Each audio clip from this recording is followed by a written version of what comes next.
Capítulo 3. Aguas sobre el sequedal.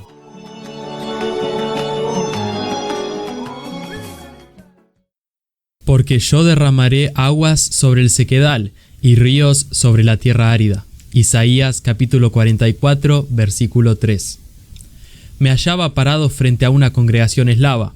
El largo programa preliminar por fin había terminado.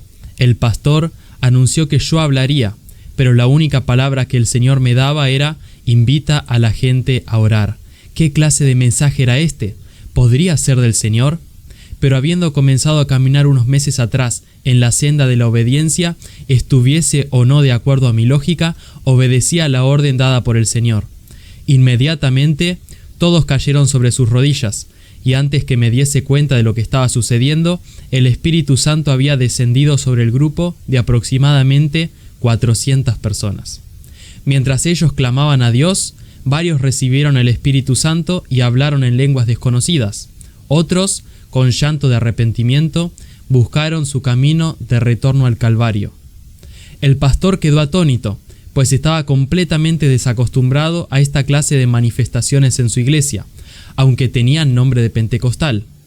Rápidamente hizo sonar su campanita para llamar a la orden a la congregación. La congregación, en obediencia, tomó sus asientos y permanecieron en silencio. Y ahora va a hablar el hermano Miller, anunció el pastor visiblemente perturbado. Pero Dios no había cambiado de idea, de modo que al retomar mi lugar en el púlpito, mis palabras fueron estas: hermanos, oremos. Nuevamente el pueblo cayó de rodillas y tan pronto como comenzaron a orar, el Espíritu Santo se movió sobre ellos y más hermanos fueron llenos del Espíritu. El ruido se acrecentó hasta que el pastor, sin poder tolerar más desviaciones del acostumbrado rito formal, hizo sonar nuevamente su campanita y los retó severamente. Ellos obedecieron. El culto me fue devuelto para predicar el anticipado mensaje, pero el sermón de Dios seguía siendo siempre el mismo: hermanos, Dios está aquí, oremos. Por tercera vez la gente cayó sobre sus rodillas para continuar orando. El proceso se repitió nuevamente: la campana, el reto, el culto cedido, la repetición del llamado a la oración, la gente arrodillándose y el Espíritu derramándose. Pero la última vez no hubo ya más campanas ni retos. El Espíritu del Señor continuó su mover, sin ofenderse por las reiteradas interrupciones. Hasta el momento, el pastor se mantenía de pie en observación, hasta que el Espíritu Santo obró también sobre él y comenzó a clamar a su Creador. Por fin, pudo entender que la gente no estaba fuera de control, sino bajo el poderoso control de Dios. Durante varias horas, un gran clamor y gemidos ascendieron al trono. Unos lucharon por obtener perdón, otros gritaron con gran victoria las alabanzas de Sión y del Cordero. Otros hablaron en lenguas desconocidas, mientras recibían el Espíritu Santo prometido por el Padre. Aquello era un santo jubileo. Para el fin de semana habían recibido el Espíritu Santo aproximadamente 200 hermanos.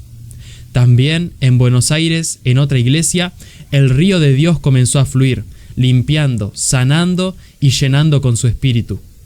En la calurosa noche de verano, las puertas de la iglesia fueron cerradas para impedir que los ruidos causaran molestias a los vecinos inconversos, pero de todas maneras, el clamor y la alabanza pasaron a través de ellas y ascendieron al cielo mismo.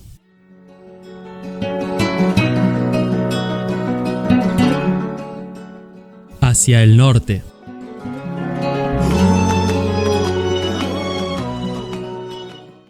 En un viejo y tambaleante tren que se arrastraba con su implacable velocidad de 30 km por hora, Roberto, Tomás y yo emprendimos un viaje hacia el norte. Nuestro destino: Encarnación, Paraguay.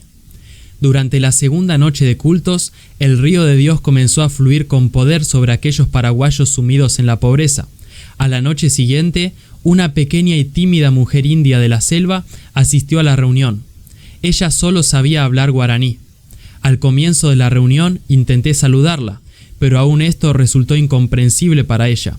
Pero cuando la nube de gloria descendió, esta mujer saltó de repente sobre sus pies y comenzó a hablar con tal fluidez y libertad en castellano, anunciando lo que el Señor iba a hacer, que pensé que estaba bromeando al decir que ella no hablaba nuestro idioma.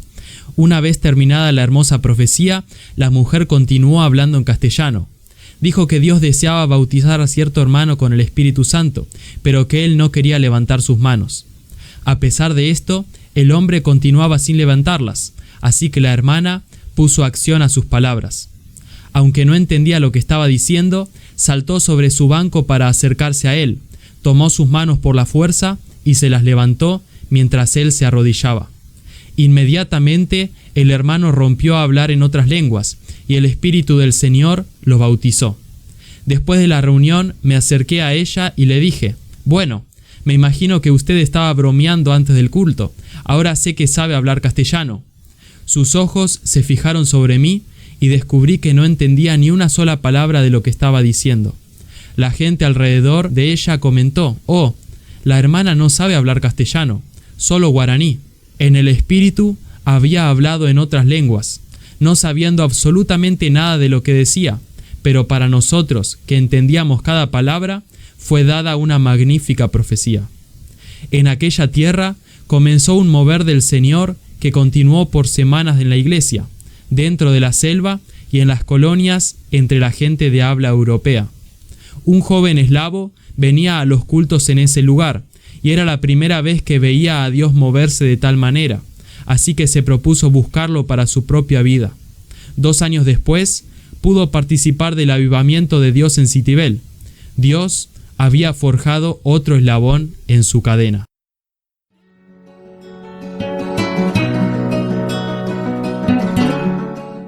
En el Chaco argentino.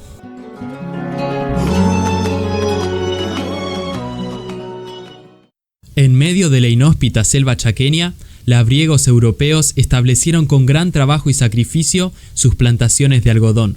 En su tierra habían conocido el mover de Dios, pero a través de las grandes pruebas de la fe, al venir a formar sus hogares, iglesias y chacras en una tierra hostil, habían perdido su primer amor. Para los adultos ocupados en sus plantaciones y negocios, la iglesia era el ritual del domingo, y para los jóvenes, una obligación o compromiso con sus padres, pero venían livianamente, con risas y burlas. Eran conocidos por su frialdad hacia el Señor y por su completa falta de interés en todo lo que respecta a las cosas espirituales. Pero un día, cercano a la Navidad de 1950, el copastor y varios de los miembros oyeron del derramamiento del Espíritu Santo entre los eslavos en Buenos Aires, así que decidieron visitarlos. Al ver la gloriosa obra de Dios, especialmente entre los jóvenes, fueron inspirados a buscar al Señor. Al retornar a Chaco, compartieron las noticias de lo ocurrido en el sur. Esto despertó hambre en los corazones de la gente, llevándoles a buscar a Dios.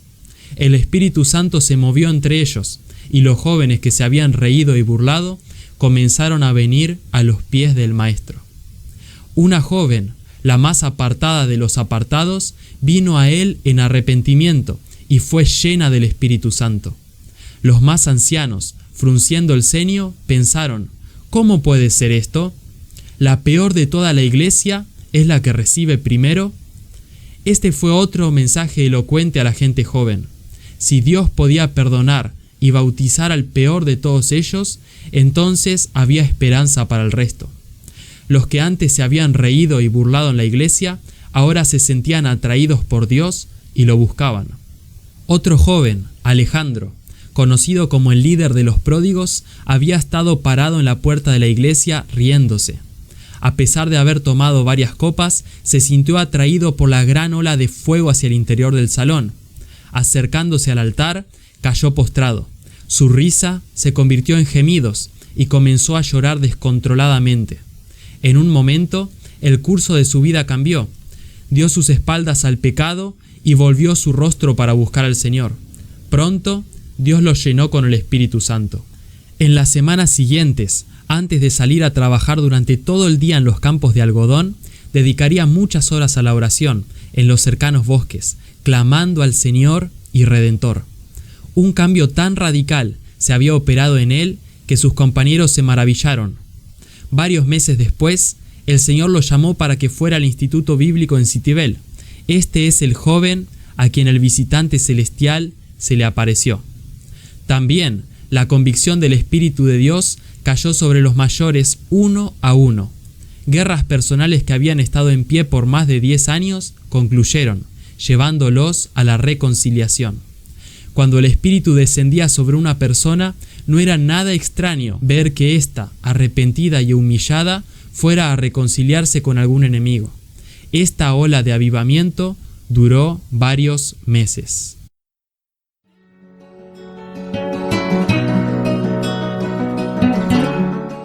Juntos en Citibel.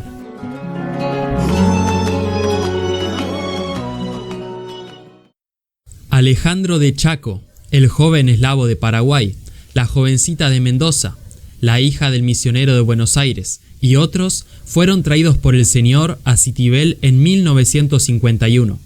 Fue allí donde el ángel apareció y todos fuimos llevados a su presencia con fuertes intercesiones durante meses. Al final de ese periodo se convocó a una reunión general. En los concurrentes había un joven italiano que, al no poder resistir la presión que sobre él ejercía el Espíritu Santo, se puso de pie y comenzó a confesar su tibieza causado por tantos meses de alejamiento de las cosas de Dios. El espíritu de arrepentimiento llevó a otros a confesión delante del Señor, revelándoles a cada uno su propia falta y necesidad. Era tal la presencia de Dios que, a pesar del llamado a almorzar, continuaron cautivados en el mover del Espíritu. Una a una las confesiones fueron hechas, y en cada vida la comunión con el Señor fue restaurada. Varios de los líderes misioneros, en abierto desacuerdo con lo que Dios estaba haciendo, salieron indignados por el rumbo que había tomado el culto. A pesar de la resistencia y rechazo de algunos, el Señor continuó moviéndose en aquellos que estaban con sus corazones abiertos y hambrientos. Cuando el periodo de clases finalizó, los jóvenes salieron a la obra. 2 de ellos fueron al pueblo llamado 25 de Mayo, a una iglesia pentecostal por muchos años abierta, pero que ahora estaba casi vacía. El Señor nos ha enviado aquí, anunciaron los muchachos a la asombrada misionera a cargo de la obra. Entren, entren, dijo ella, mientras los recibía cordialmente.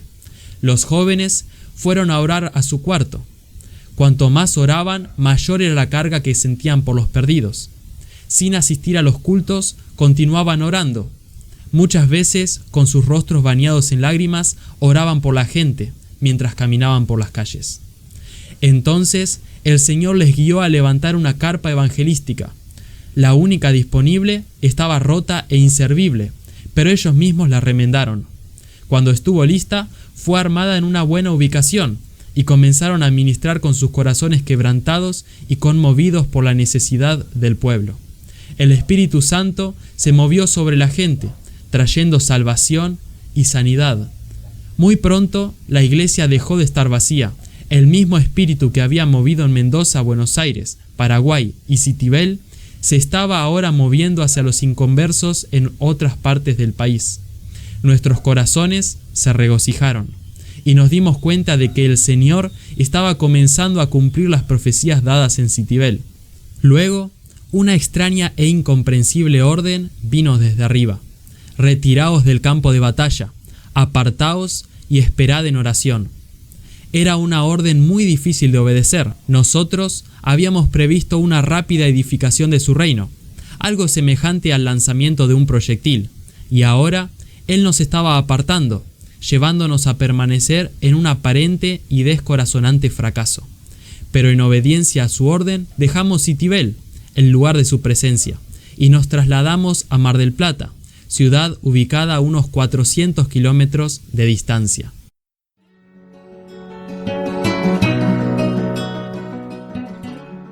Esperar, velar y orar.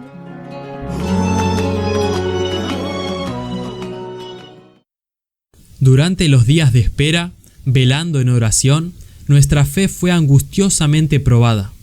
El cumplimiento de las promesas de Dios se dilataba y muchos comenzaron a reírse. ¿Había hablado Dios realmente? Para ellos era obvio que no, porque no se cumplía nada de lo que Él había dicho, así que continuaron burlándose.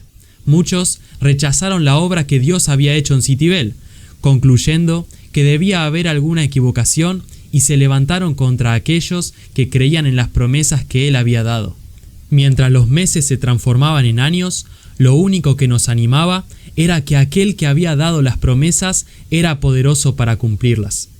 Después de los gloriosos meses de la visitación de Dios en Mendoza, del mover del Espíritu en iglesias de Argentina, Paraguay y de los preciosos días de Citibel, fuimos apartados para no hacer otra cosa más que esperar, velar y orar. El silencio del Señor, después de los abundantes mensajes que había dado en Citibel, probó nuestra fe tremendamente. Fue el período más duro de todos. Era comparativamente fácil recibir la promesa en fe, pero nosotros descubrimos que el período de paciente espera para su cumplimiento era mucho más difícil. Los tiempos de Dios estaban solamente en sus manos, y Él nos decía que esperáramos.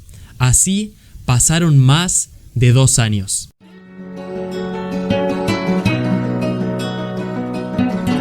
Acabás de escuchar el capítulo 3 del libro Tu Dios Reina. Espero que lo hayas podido disfrutar y estate atento porque esta historia continúa en el capítulo número 4, el cual se estará subiendo en breve. Que Dios te bendiga mucho y nos vemos en el próximo episodio.